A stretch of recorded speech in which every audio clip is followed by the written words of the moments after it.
la rentrée sera une rentrée théâtrale, puisque vous allez jouer dans la pièce Ne me regardez pas comme ça.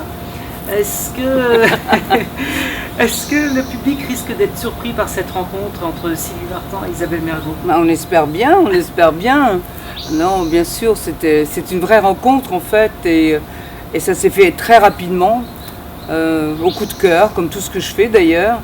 On m'a proposé la pièce en mars, et dans les 10 jours qui ont suivi, j'ai signé le contrat et tout était signé, approuvé. Et donc j'avais prévu de passer un été tranquille, et puis là du coup c'est un été extrêmement studieux. Alors le théâtre, c'est un rêve d'enfant. Est-ce que vous pensez que finalement il n'y a pas d'âge pour faire rêver et rêver, mais que quand même vous avez dû attendre assez longtemps pour réaliser votre souhait le plus cher? Oui, j'ai attendu longtemps, mais je n'ai pas attendu les bras croisés. J'ai attendu, effectivement, de trouver la bonne pièce, le bon rôle, comme j'avais attendu d'ailleurs de faire du cinéma avec Jean-Claude Brissot qui avait écrit ce rôle de l'Ange Noir pour moi. Donc j'ai attendu longtemps, mais je pense que les choses de qualité ne se rencontrent pas comme ça tout le temps.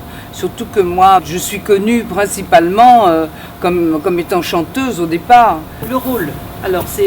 Le rôle, c'est une star qui est ruinée, et qui a décidé d'écrire ses mémoires. Et pour ce faire, elle a demandé à son éditeur de lui trouver un homme qui l'aide à rédiger ses mémoires. Et en fait, d'homme, eh bien, c'est une femme qui se présente, une Marcel. Alors c'est un espèce de quiproquo comme ça, mais je dois dire que l'écriture d'Isabelle et toutes les répliques sont tellement drôles et tellement fines et tellement à propos que vraiment ça fait une pièce très enlevée, très drôle, très très drôle et merveilleuse à jouer, enfin pour une actrice. Alors, il y a également un album qui va sortir, que vous allez enregistrer entre Paris, Los Angeles et Sofia en Bulgarie.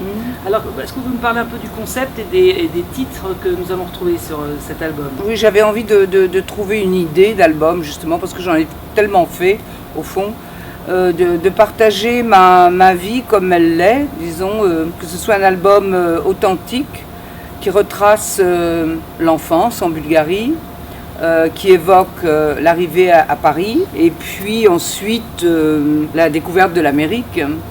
Donc il y a pour chaque endroit des chansons qui s'y rattachent, donc pour l'enfance, pour Paris, et puis en fait pour LA au fond.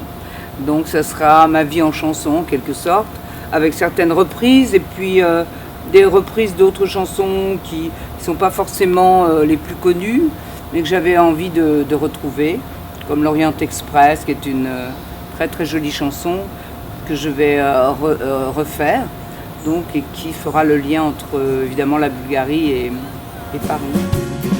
Blanc ou brûle, brûle ou blanc, je le serai pour toi. L'amour c'est comme une cigarette, ça brûle et ça monte à la tête. Quand on ne peut plus s'en passer, tout ça s'envole en fumée. On a assisté tout à l'heure à une reprise de L'amour c'est comme une cigarette. Vous ne l'aviez pas réenregistré donc depuis 1980, depuis 30 ans pratiquement. Est-ce que c'est pas un peu un pari risqué de reprendre un tube finalement qui est resté tellement dans les mémoires Oui, mais en même temps, je me suis rendu compte que les gens aiment retrouver les chansons qu'ils ont aimées. Et le public, dans son ensemble, est toujours le même. Ils aiment réécouter les anciennes chansons.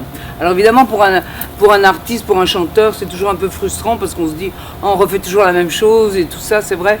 On a envie de leur redonner une autre jeunesse, un autre habillage. Alors, il y a également un très bel ouvrage qui va sortir aux éditions de La Martinière, avec, conçu par Christian et Eric Casalo, Ouais.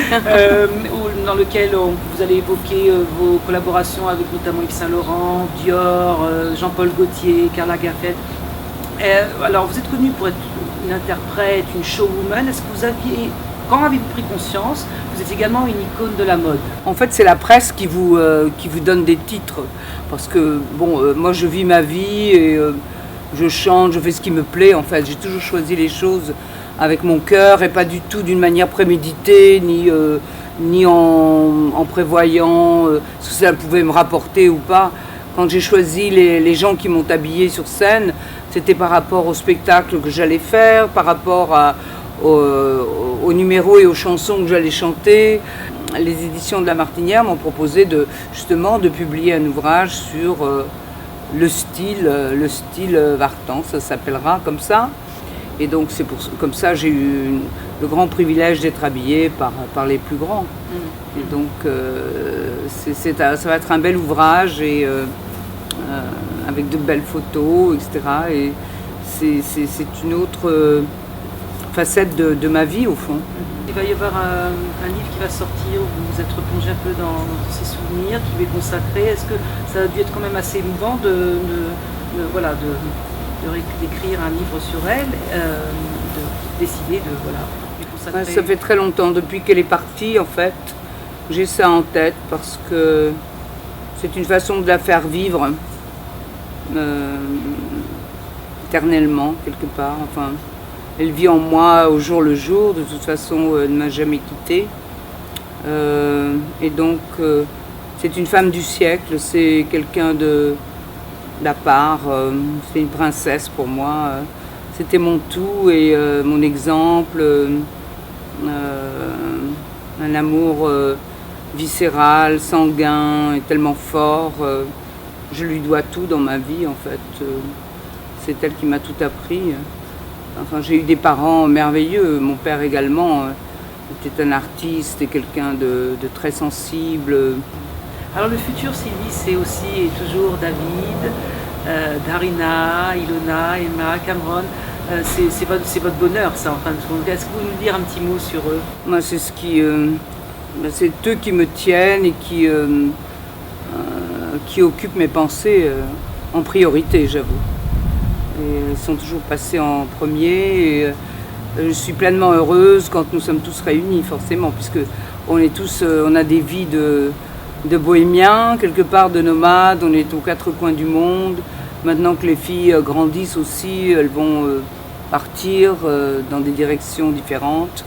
Mais c'est vrai que avec les années qui passent et le fait qu'elles grandissent aussi, je pense et je compte sur le fait qu'elles vont se rendre compte à quel point c'est bien d'être en famille et de se retrouver. C'est ce qui compte. Alors on a évoqué plein de projets, dernière question. Est-ce qu'il y en a un que j'ai oublié? Parce que là... Alors là, je vois pas, non franchement.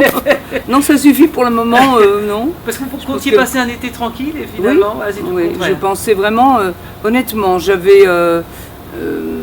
on m'avait demandé de partir en tournée, etc. Puis je ne me sentais pas de le faire tout de suite. Je voulais le reporter à plus tard et donc je me dis je vais passer un été tranquille. Et ben, raté, comme quoi, quand on prévoit certaines choses, ça ne se passe pas comme ça. Mais je suis ravie de mon été au fond. Je suis extrêmement excitée, impatiente de commencer les répétitions avec Isabelle et Pierre Denis, qui est l'autre comédien. Et vraiment, j'espère que ça va faire beaucoup rire et que les gens seront... on pourra les emporter avec nous dans cette folie et dans ce côté léger et amusant. Merci Sylvie. Merci.